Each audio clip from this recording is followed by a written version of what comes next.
Olá, caros alunos. Iniciemos mais uma aula de filosofia. Nessa aula, nós vamos fazer um pouco uma introdução à antropologia filosófica.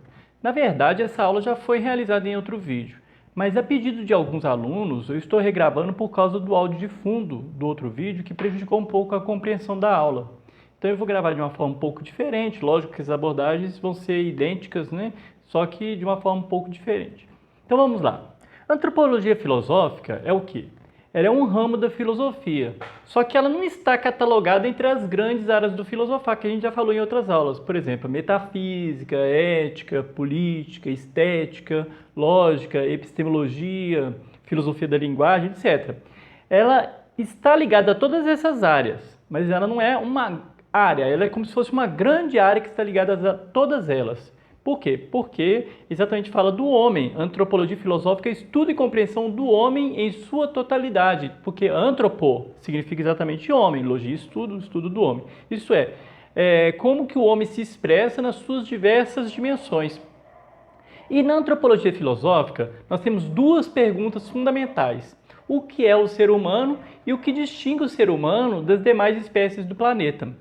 Essas duas perguntas elas vão orientar a pesquisa da antropologia filosófica e vão gerar a distinção que a gente costumeiramente faz entre natureza e cultura.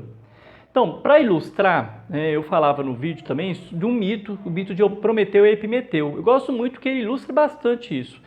Prometeu e Epimeteu eram da raça dos deuses conhecidos como titãs, a raça de seres que antecederam os deuses do Olimpo. Prometeu ele tinha o dom da antevisão, ou seja, ele via antes. E Epimeteu o dom da visão retrospectiva, ou seja, Prometeu olhava para o futuro e Epimeteu para o passado. Prometeu, por isso, era muito sábio, inteligente, zeloso, e Epimeteu era muito afobado, inconsequente. Então essa característica vai mostrar o que vai acontecer. Os deuses, eles deram a eles a tarefa de criar os seres vivos da Terra. Prometeu, que olha para o futuro, criou os seres vivos com muito cuidado, a partir da argila. A deusa Atena deu o sopro de vida aos seres humanos, etc. Mitologia grega, viu, gente? Epimeteu, que olha para o passado, ele ficou com a responsabilidade de conceder o dom específico a cada animal do planeta. Dessa maneira, Epimeteu foi distribuindo as habilidades: garras, velocidade, cascadura, poder de voar e etc. Então, cada animal tinha uma peculiaridade. O ser humano, que era o último da fila, acabou ficando sem nenhuma peculiaridade. E Epimeteu já tinha distribuído todas as habilidades aos outros animais. Então, o ser humano ele não teria garras afiadas, dentes esmagadores, velocidade arrasadora, veneno, nem nada de especial que pudesse fazê-lo sobreviver na Terra. E Prometeu, quando viu isso, ele se apiedou do ser humano em defesa e deu um jeito de fornecer alguma habilidade. Em primeiro lugar, tornou-os eretos, como os deuses. E, além disso, roubou o fogo dos deuses para dar aos homens. O fogo permitia aos humanos se protegerem do frio, forjar armas, cozinhar alimentos, ajudar na sua evolução. Os deuses eles ficaram enfurecidos com Prometeu. Então ele foi acorrentado a uma rocha e condenado a ter seu fígado devorado por uma águia todos os dias. Como ele era um semideus, né? Então, como ele era um deus, então todos os dias o fígado ele reestruturava e novamente a águia vinha lá e comia.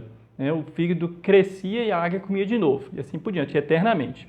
O que esse mito vai nos levar a concluir? Olha, no caso do ser humano, existe uma distinção imediata entre natureza, que são os aparatos biológicos, e a cultura, conhecimento adquirido e sedimentado. O ser humano, ele não possui os mesmos aparatos biológicos dos animais, mas ele possui a habilidade de se ajustar ao meio em que vive. Não é isso? Então, o ser humano é o resultado do conhecimento adquirido e acumulado, que é transmitido, ou seja, da cultura, que ele torna capaz de superar suas características, que são a natureza, ou seja, as características biológicas. Por esse raciocínio, nós podemos concluir que os seres humanos, eles não são só apenas seres biológicos produzidos pela natureza, como os animais em geral, mas também seres capazes de modificar o estado de natureza. E essa capacidade de modificar a natureza, acumular conhecimentos, sedimentá-los, reproduzi-los, nós damos a essa capacidade o nome de cultura. Mas, antes, o que é estado de natureza? O que significa isso? É o estado no qual nós possuímos apenas as condutas inatas, aquelas com as quais a gente nasceu. No caso do ser humano, ele possui, além das condutas inatas, as condutas aprendidas. Em biologia, nós aprendemos, por exemplo, que boa parte dos comportamentos dos animais está ligado aos instintos, aos reflexos, que são padrões inatos, ou seja, não são aprendidos, os quais eles são relacionados às estruturas biológicas hereditárias. Dessa maneira, nós conseguimos identificar o mesmo comportamento em diferentes animais da mesma espécie. Por exemplo, quando a gente olha para a abelha fazendo colmeia, a aranha tecendo a teia, então cada animal tem uma característica que identifica.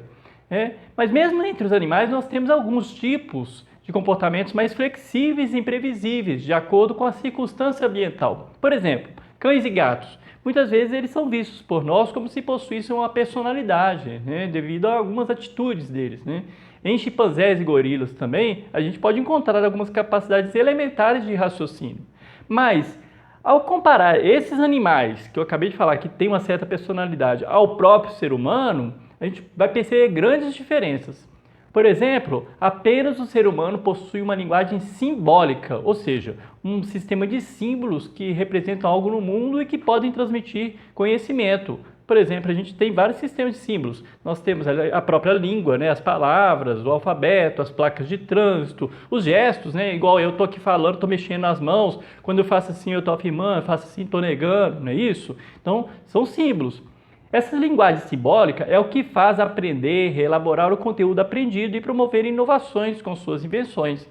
Todos os animais eles têm um padrão básico ligado à sua espécie. O ser humano ele é o único capaz de romper individualmente com o seu passado, questionar o presente e criar uma novidade futura. Então ele se envolve com os três tempos. Apesar do ser humano apresentar também reflexos e instintos vinculados às estruturas biológicas hereditárias próprias da sua espécie e também ter algumas limitações genéticas, biológicas, socioeconômicas e até mesmo culturais, por exemplo, por causa de uma crença ou de uma ideologia, o ser humano ele não nasce pronto pelas mãos da natureza. Como diria o filósofo Jean-Paul Sartre, o homem não é senão seu projeto, ou seja, o homem é uma síntese das características hereditárias e adquiridas, das condutas inatas e das condutas aprendidas, dos aspectos individuais e dos sociais, ou seja, dos elementos de natureza e dos elementos da cultura. Mas qual que seria o limite? Quando que a gente fala que terminou a natureza e começou a cultura? Olha, não existe um consenso entre os estudiosos. Então nós vamos citar algumas correntes interpretativas aqui. Olha, para alguns estudiosos, o fator determinante dessa transição seria a linguagem. Essa corrente entende o ser humano como ser linguístico. Por exemplo, Claude Lévi-Strauss, que é um filósofo estruturalista e antropólogo francês, ele vai dizer o seguinte, vamos lá. O que ele vai falar? Suponhamos que num planeta desconhecido encontremos seres vivos que fabricam utensílios. Isso não nos dará a certeza de que eles se incluem na ordem humana. Imaginemos agora, esbarramos com seres humanos, com seres vivos que possuem uma linguagem que, por mais diferente que seja da nossa, possa ser traduzida para a nossa linguagem. Seres, portanto, com os quais poderíamos nos comunicar. Estaríamos, então, na ordem da cultura e não mais da natureza. Ou seja, o Lévi-Strauss, ele mostra que a entrada do ser humano no universo da cultura vai se dar através da linguagem e, consequentemente, pela comunicação, porque é ela que permite o intercâmbio de experiências e aquisições culturais pela linguagem que os pais comunicam aos filhos as suas experiências pessoais e as experiências que foram acumuladas pela sociedade de uma forma geral. Pela linguagem, nós também adquirimos conhecimento e também transferimos o nosso conhecimento para o patrimônio social.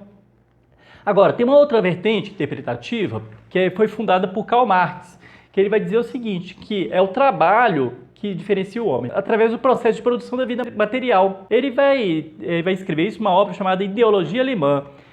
Pode-se considerar a consciência, a religião e tudo o que se quiser como distinção entre o homem e os animais.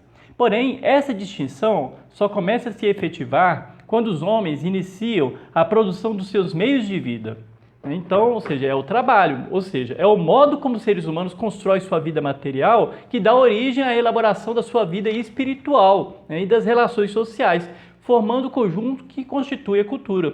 Por isso, nós não falamos só em cultura no singular, mas de culturas, pois elas podem variar de acordo com o tempo e com o lugar das coletividades humanas.